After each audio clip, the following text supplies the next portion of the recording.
So as I promised, there was going to be a third video today, but this third video is not the season review. I scrapped that. What I'm going to talk about is everyone's asking, and everyone's talking about the price of Declan Rice and what's going on and all that stuff. And there's going to be a lot of developments coming up, I'm sure. But one thing I've never talked about this Declan Rice situation, and sorry if you can hear noise, that's my PlayStation, is why are West Ham charging so much? Now, as a West Ham fan, I'm here to tell you.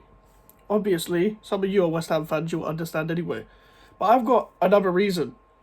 Now, Declan Rice, established since like 2019, when he got into England squad, and 18-19 season when Pellegrini told him, no, you're staying and you're playing in defensive midfield. And he was pretty much a centre-back playing in defensive midfield at that point. We all knew he could play in midfield, but could he express himself on the big pitch? And he got into the England squad, did that stuff with Ireland, and the Irish people are still not over it.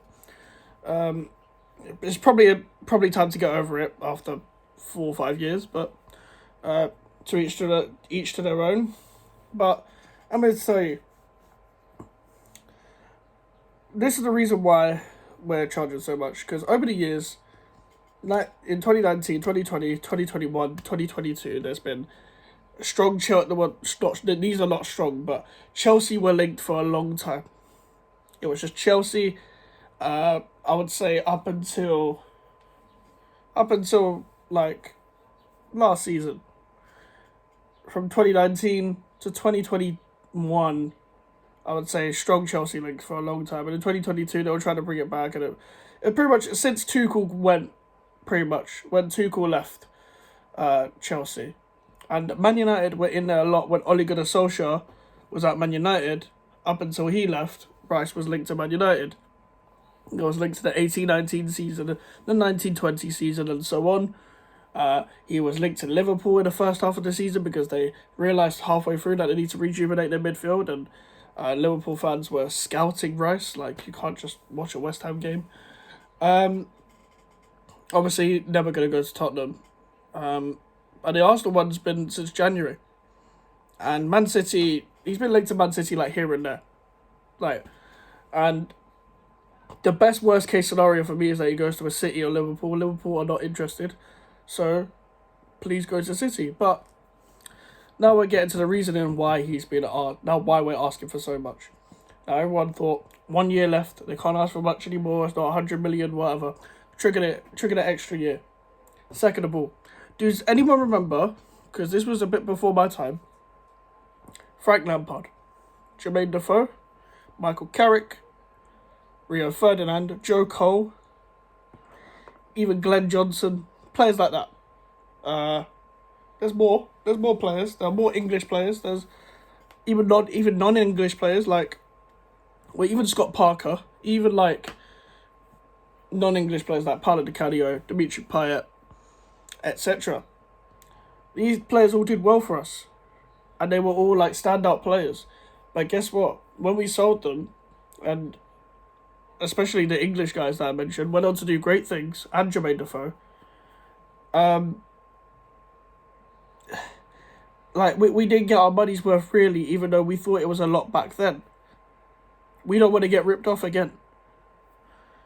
We want to up the PR, up the sentiment, up anything we can get to squeeze any juice we can out of this. And by doing this, we have got so many years out of Declan Rice. We've moved up as a club, getting into Europe and winning a trophy. And now we're asking for a lot of money. Now, is Declan Rice worth that much amount of money? No.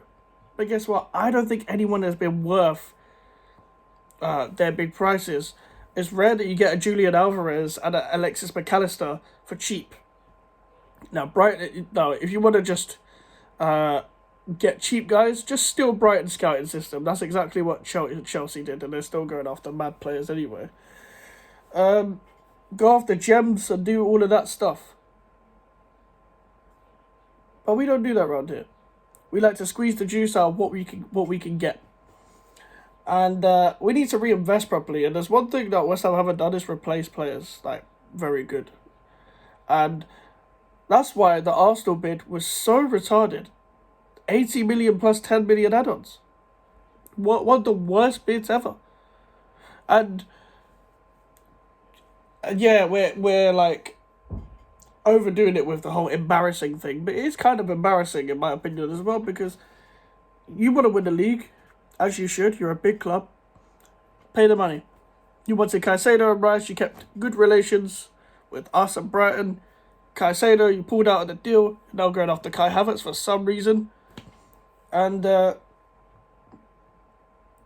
with Declan Rice, you kept good relations.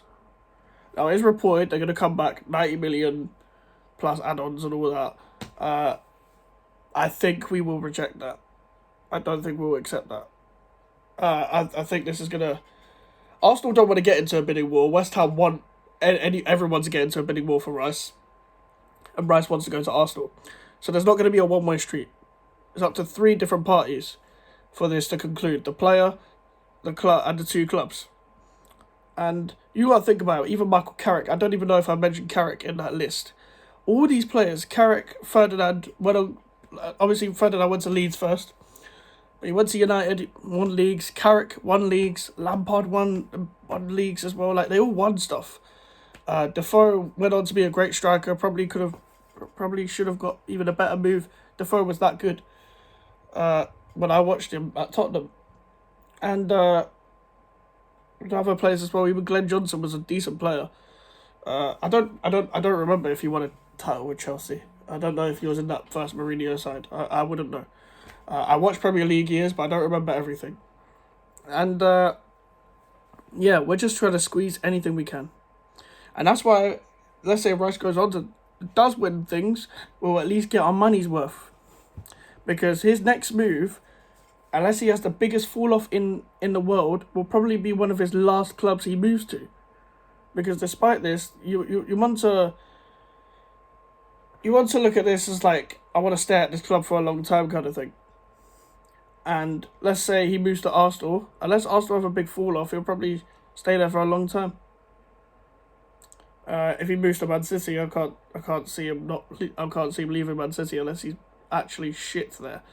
So that is why we want such a big price. That's my reasoning as well. That's another reason. Like, there's so many reasons. We got to up the PR. We got to do what this market does, because Maguire ain't 80 million. Blame Man United. Man United are a big culprit for this market, you know. The Man Uniteds, Man Cities, the PSGs, they're all culprits for this market. For overinflating this market.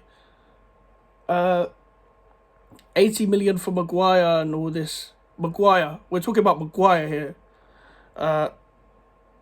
Need I say any more? If Maguire's 80 million, I think we could charge whatever the fuck we want for Declan Rice, even if he's not worth that.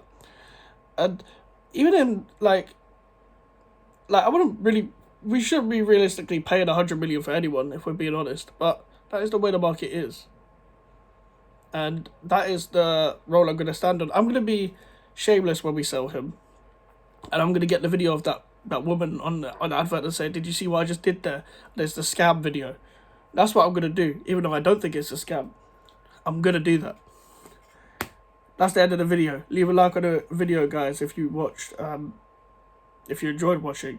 And subscribe if you're new. Social media's up in the description if you want to follow me, and the email for the inquiries. I'll see you guys later. Goodbye.